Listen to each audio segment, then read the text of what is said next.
Di video kali ini, gue akan bahas kenapa lo masih jadi miskin, ya, di tahun 2025. Pertanyaan gue, kenapa hidup lo itu masih begini-begini aja, ya? Belum ada perubahan signifikan, lo masih lari di tempat. Gue di sini sekarang untuk ngasih tahu realita yang sedang terjadi di depan mata lo, ya. Teknologi berkembang sangat cepat dan orang udah mulai susah nyari kerja. Ini dari yang gue lihat berdasarkan pengalaman gue sendiri. Teman-teman gue pengusaha yang punya 1.000 ya karyawan, 2.000 bahkan 5.000 karyawan. Ini udah nggak ada yang hiring lagi, malah mereka efisiensi. Di sini kita bisa melihat di mana gap pendapatan antara si miskin dan si kaya ini makin jauh dan makin jauh tahun ke tahun. Dan kalau lu nggak mau dengerin gue, di saat lu nonton ini ya, dan lu dengerin nanti ketika lu nyampe umur 40, lu akan menyesal. Lu gak akan jadi manusia yang berguna. Lu dengerin baik-baik yang gue mau ngomong di video kali ini, supaya tahun depan lu bisa jadi orang yang berbeda, ya. Orang yang berubah. Gue bikin video ini karena gue peduli sama lu, gue pengen lu bisa berubah. Gue pengen lu bisa jadi orang yang bermanfaat, ya. Baik untuk diri lu sendiri, lu bisa bermanfaat untuk orang tua lu bisa bermanfaat untuk kakak atau adik lu bisa support mereka, atau lu bahkan bisa support pasangan lu sendiri. Supaya kita jadi manusia jangan mau ya cuma dipandang sebelah mata oleh keluarga, ya oleh pasangan, oleh mertua, oleh siapapun ya, jangan mau dipandang sebelah mata. Alasan pertama kenapa lu masih miskin adalah lu nyaman untuk jadi seorang loser atau gue sebutnya pecundang. Setiap kali lu nggak punya duit, lu selalu tujuk orang ya, lu selalu salahinnya orang lain. Ini mentalitas yang dipunya sama orang-orang miskin. Mereka selalu nyari alasan atas kesialan di hidupnya. Ketika mereka nggak punya duit, mereka salahin, "Oh, bosnya kurang gaji mereka." Ketika mereka nggak punya duit, mereka salahin pemerintah. "Oh, kenapa bikin kebijakan seperti ini?" Keadaan ekonomi global pun lu salahin, ya. Bahkan keluarga lu sendiri pun lu salahin, "Kenapa gue dilahirkan di keluarga yang miskin, ya? Gue pengen banget jadi kaya, kenapa gue dilahirkan di keluarga yang miskin?" Kebanyakan orang kaya itu lahir dari justru keluarga yang miskin. Karena keadaan yang sulit itu bikin orang-orang yang tangguh. Semua orang, ya, dan semua hal lu salahkan atas diri lu yang nggak bisa kerja keras. Padahal sebenarnya kalau kita mau lihat, ya lu yang sebenarnya nggak becus dan nggak punya skill. Selama lu masih nunjuk jari ibaratnya keluar, lu masih nunjuk orang begini, lu nggak akan pernah keluar dari yang namanya kemiskinan. Kita sebagai seorang pengusaha, seorang investor itu harus sering salahin diri sendiri. Karena ketika gua bikin keputusan di market itu nggak ada yang bisa gua salahin kecuali diri gua sendiri. Orang miskin itu nggak pernah fokus ke dirinya, ya. Karena kenapa? Hatinya itu penuh dengan kebencian, penuh dengan iri, penuh dengan dengki, ya. Ketika gue bikin acara misalnya kemarin, orang akan berkomentar, "Oh, sales Bitcoin," gitu. Padahal gue datang ke situ bersama triliuner yang lainnya, ya. Untuk ngajarin memang mereka-mereka yang emang udah pengen belajar gitu loh. Tapi yang pengen belajar ini sama di luar dikatain kenapa? Karena dengan orang luar ngatain mereka yang datang dan pengen belajar, mereka ngerasa status mereka ini naik sebagai seorang manusia. Mereka miskin, hidupnya nggak enak ya, nggak ada yang bisa dibanggain, diinjek-injek sama mertuanya. Yang mereka bisa lakukan apa? Ngatain orang di TikTok. Kan mereka cuma scrolling doang, mereka ngatain. Oh, ini sales Bitcoin dan pengikutnya. Mereka nggak paham aset itu apa yang sebenarnya gue pengen ajarin di sana, apa yang didapatkan dari orang-orang yang datang di acara tersebut. Mereka nggak peduli, mereka mau nyalain semuanya kecuali diri mereka. Ya, iri dengkinya besar sekali. Dan kebenciannya luar biasa terhadap hidup dan dunia dan bahkan benci sama dirinya sendiri. Makanya gue kasihan kadang kalau lihat orang seperti itu. Kalau miskin mintanya bansos dan paling hobi nyalain orang lain. Lu kejebak di ilusi yang diajarin, didoktrin selama ratusan tahun ya, oleh Rockefeller, oleh orang-orang hebat lainnya. Mereka butuh kalian untuk jadi pekerja awalnya. Jadi mereka kan set sistemnya seperti itu. Oke, kita sekolah yang rajin ya, kita kerja keras ya, bekerja sama orang, kita cicil rumahnya ya, KPR 20 tahun. Nanti ketika udah lunas KPR-nya, kita bisa pensiun nih ya. Kita pensiun sebentar 5 tahun habis itu kita mati. Belum sempat jalan-jalan, belum sempat lihat dunia. Belum sempat bahagian orang tuanya, belum sempat bisa bikin kakak dan adik lu bahagia. Itu yang gua sebut namanya skema perbudakan modern ya. Lu sadar nggak mungkin selama 5 tahun ke belakang lu kerja ya, gaji lu tuh nggak naik-naik, tapi barang-barang di sekitar lu naik. Ini ibarat lu lari di treadmill yang nggak ada habisnya. Ini treadmill yang makin kencang, makin kencang, makin kencang. Jadi ibarat lu lari nih, treadmill-nya makin kencang. Akhirnya saking kencengnya, lu jatuh. Lu diajarin investasi, lu ngatain orang gitu. Lu nggak ngerti apa asetnya, lu katain, "Oke, ini sales Bitcoin. Oh, ini saham itu judi," gitu. Lu masih percaya nabung pangkal kaya. Dan lu benci yang namanya investasi, mencoba sesuatu yang baru. Karena hobi lu cuma main judol gitu. Lu nggak bisa nyampe pikirannya Apa ya itu beli aset gitu. Itu uang kertas ibaratnya yang lu tabung tuh di celengan ayam lu, itu memang didesain untuk kehilangan nilainya setiap tahun oleh inflasi. Jadi ketika lu taruh di celengan itu antara dimakan rayap atau dimakan inflasi. Setiap mereka bank sentral cetak uang, ya uang lu itu tergerus nilainya. Orang kaya itu nggak ada yang gua kenal nabungnya kertas ya, nggak nabung di celengan ayam kayak lu, nggak nabung di rekening banknya juga. Mereka semuanya beli aset. Mereka beli aset yang bisa bertumbuh nilainya tahun demi tahun. Mereka beli saham di perusahaan-perusahaan yang bagus. Mereka beli Bitcoin, ya aset yang langka dan diinginkan oleh banyak orang. Mereka beli properti ya di lokasi yang prime. Mereka beli propertinya nggak kayak lu, ditawarin rumah murah 300 juta di anta berantah, lu cicil 20 tahun kayak orang bego. Terus lu baru sadar, oh jauh ya dari kantor, ya memang lu bego gitu. Sementara lu ngapain ya? Lu nabung beli iPhone buat kelihatan sukses. Gue aja kadang suka bingung ya. Gue kadang misalnya di mall gitu kan, ada yang ngajak foto. Bahkan ada security ngajak foto, itu iPhone-nya iPhone baru.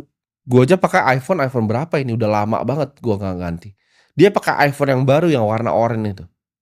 Gue sampai pikir, ini gimana ceritanya gaji dia beli HP ini gitu. Lu cuman pamer ya di lingkungan teman-teman lu yang biar lu ngerasa lebih sukses dari mereka, di circle lu yang sama-sama miskin.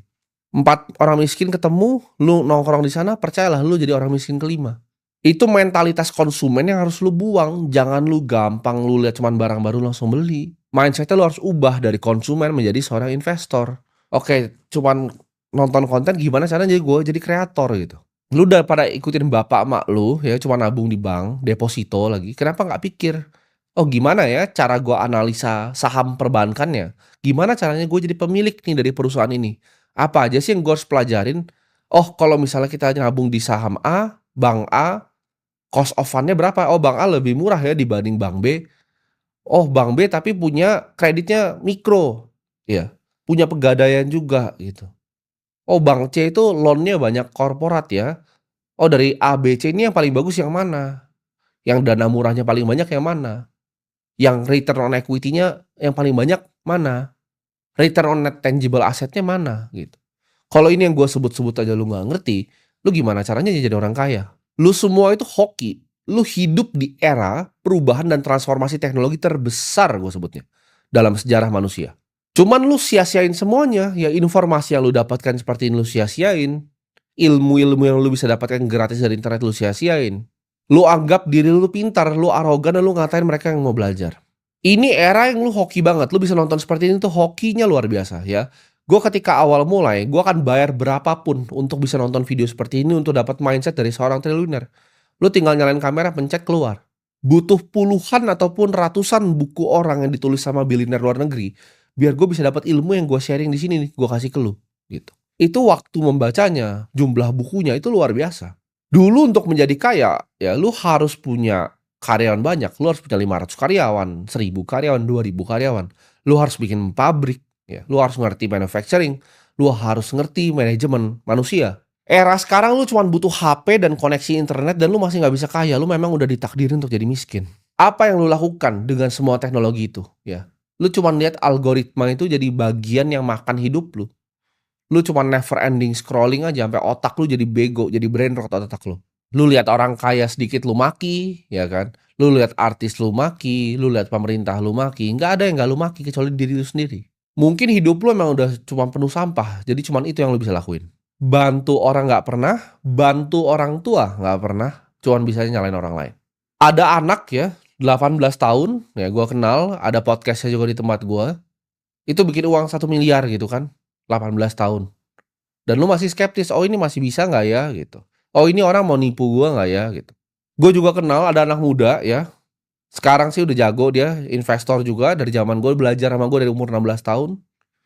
Sekarang udah bebas, udah financial freedom, baru umur 21 tahun. Ada gue kenal juga anak 18 tahun punya digital agency, ratusan juta per bulan. Ini era internet, ini era di mana semuanya bisa jadi kenyataan, semuanya bisa dilakukan cuman handphone dan laptop dan otak. Tapi sayangnya apa? Dari video kemarin yang gue bikin tuh. Gimana cara dapetin 100 juta. Udah ada orang yang tadi DM gue nih. Gue barusan tadi berangkat ke kantor ada yang DM gue. "Bro Timothy, terima kasih. Gue dapat 100 juta pertama gue. Gue berhasil closing 3 klien pertama gue." Dia bikin chatbot AI, dia tunjukin ke gue. Ada orang yang langsung take action. Sedangkan lu cuma santai-santai. Mereka itu bukan lebih pintar dari lu, mereka cuman lebih nggak arogan dibanding lu, ya. Dikasih tahu apa, nurut, gitu. Gue liat semua teman-teman gue yang nurut sama gue, itu hidupnya berubah semuanya. Banyak orang sadar bahwa tahun ini akan jadi tahun penentu ya, antara lu jadi orang kaya baru atau lu jadi sampah di masyarakat. Kekayaan ketika lu dapat di usia yang muda itu akan compounding, akan gampang sekali jadi bola salju yang besar ya. Ketika lu berinvestasi, lu bisa sisihin, lu punya cash flow, lu akan jadi orang kaya dengan sangat cepat. Gue ngomong kayak gini karena gue peduli, ya gue tahu rasanya diremehin orang dan gak punya duit dan gak bisa ngapa-ngapain, gak bisa bantu orang tua, gak bisa bantu saudara. Tapi gue di situ gue mutusin untuk berubah ya, gue nggak pasrah sama yang namanya keadaan. Gue mulai bangun skill gue, jadi skill demi skill itu gue tumpuk. Ya, awalnya gue bisa skill A, skill B, skill C, gue tumpuk semuanya skillnya. Semua ilmu itu gue telan dan akhirnya gue fokus di satu bidang, yaitu investasi. Gue belajar gimana caranya setiap hari gue bisa jadi investor yang lebih baik dibanding kemarin. Apa yang gue harus pelajari hari ini? Setiap hari gue belajar, nggak pernah berhenti gue belajar. Sekarang semua pilihan itu ada di tangan lu. Lu bisa either lu marah-marah ya, nonton video ini lu matiin, lu bilang Timothy orang yang sombong, arogan, mulutnya kasar, atau lu dengerin ya, lu pahamin dulu ya. Otak lu tuh kan kecil, jadi lu dengerin dulu, pahamin. Nggak ngerti, ulangin lagi video gua.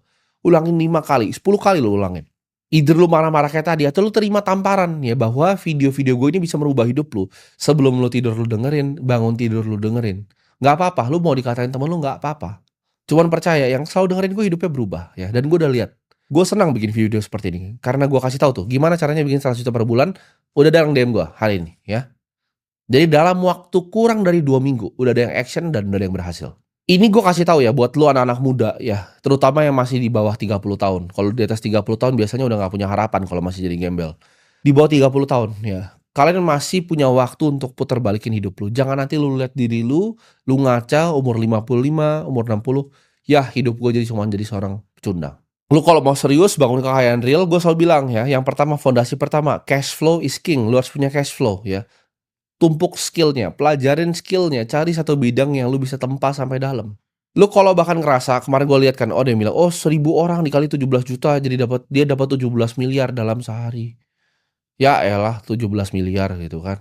Gue jalan dari bawah ke atas, lihat porto gue tadi naik udah lebih gitu. Jadi otaknya segoblok itu, kayak udang gitu otaknya, kecil dan bego.